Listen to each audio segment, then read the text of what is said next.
बाद करण्याची दोनदा तुम्हाला संधी मिळाली होती, ती संधी तुम्ही नाकारली आणि संधी या देवतेच्या डोक्यावर केस नसतात, त्यामुळे आलेल्या प्रत्येक संधीचं आपल्याला सोनं करावं लागतं। पंच निर्देशित करतात की लवकरात लवकर क्षेत्ररक्षण सज्ज करा।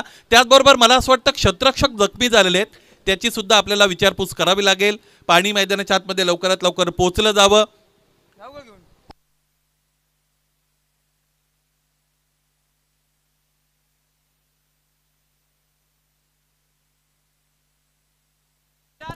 एक चेंडू आणि एक धावाचं समीकरण मैदानाच्या आतमध्ये उरलेलं आपण बघतो। पाण्याची व्यवस्था करा मैदानाच्या आतमध्ये।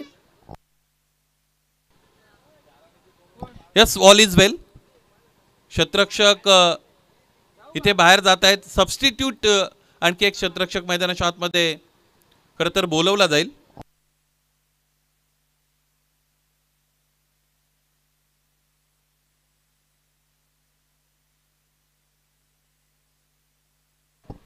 आपण आपल्या ॲक्शन रिप्लेमध्ये बघूया कशा पद्धतीने फटका खेळलेत।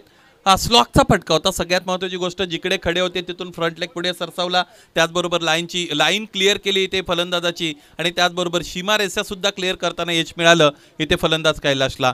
एक चेंडू एक धाव असं समीकरण क्षेत्ररक्षण सज्ज होत असलेलं आपण बघू शकू। चला, अधिकचा वेळ खर्च करू नका आणि आता क्षेत्ररक्षण कसं सज्ज केले जाईल याकडे सगळ्यांच्या नजर आहेत। एक मध्ये एक वाचवायची असतील तर त्याचे सुद्धा वेगळे प्लॅन आहेत, ते मैदानाच्या आतमध्ये एक्झिक्यूट करावे लागतील। खरं तर खेळ तुमच्या बाजूने जाईल किंवा खेळ तुमच्या विरोधात जाईल, या दोन बाजू आहेत, परंतु ज्या पद्धतीची प्राप्त परिस्थिती आहे त्या परिस्थितीला अनुसरून मैदानाच्या आतमध्ये कर्णधाराला निर्णय घ्यावेच लागतात आणि ते घेतले जातील का हे पाहायचं आहे। बघा, सिली मिड ऑफ इकडे आणला गेलेला आहे। सिली मिड ऑफ मध्ये क्षेत्ररक्षक आहेत, सिली मिड ऑनला एक क्षेत्ररक्षक आपल्याला पाहायला मिळतात, त्याचबरोबर शॉर्ट स्क्वेअर लगला सुद्धा क्षेत्ररक्षक पाहायला मिळतात। अम्ब्रेला फील्ड इथे सेट केली जाईल। फलंदाज आता पंचांच्या बरोबर जाऊन इथे चर्चा करतात की इतके खेळाडू की जे आमच्या जवळ आलेले आहेत ते व्हॅलिड आहेत की इनव्हॅलिड आहेत, त्याची चर्चा फलंदाज करतोय। प्रत्येक जण आपापल्या पद्धतीने विचार करतोय। क्रिकेट हा खेळ नियमांनी अधीन राहून खेळला जातोय, त्यामुळे सगळ्यांपेक्षा नियम मोठे आहेत, त्या नियमांनी आधारभूत धरून क्षेत्ररक्षणाची रचना इथे व्हॅलिड आहे असं पंच ठरवतायत। एक चेंडू आणि एक धाव, एक चेंडू एक धाव असेल तर फलंदाजाच्या समोर सुद्धा काही गोष्टींचं आव्हान असतं। ते असं असतं की मग फलंदाज डिफेन्सिव्ह अप्रोचनी खेळेल की मोठा फटका खेळेल, ही त्याच्या समोरची असणारी मोठी अडचण आहे। पाहूया ह्या अडचणीतून त्याला बाहेर जाता येईल का। आणखी एक खेळाडू जवळ आणला जातोय। स्लीप क्वार्टरमध्ये खेळाडू तैनात केला जात आहे, पियुषला आणलं जात आहे।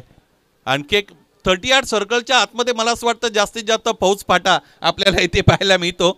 अम्ब्रेला फील्ड सेटिंग ज्याला आपण म्हणतो, एखादी गृहिणी रांगोळी काढण्यासाठी ज्या पद्धतीने टिपके देते त्या पद्धतीने आता हे टिपकेदार क्षेत्ररक्षण आहे। एका पाठोपाठ एक ओळीने क्षेत्ररक्षक आपण बघत आहोत। अत्यंत चांगला सामना प्रेक्षकांच्या पसंतीस उतरलेला।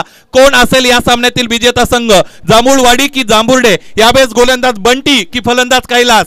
कोण नायक कोण खलनायक? काय घडेल? दीर्घ श्वास घेतला जातो। क्षेत्ररक्षक तयार, गोलंदाज तयार, फलंदाज सुद्धा तयार। एक चेंडू एक धाव। फुलटो चेंडू, मोठा प्रहार, सामना जिंकलेला आहे जांभूळवाडीने।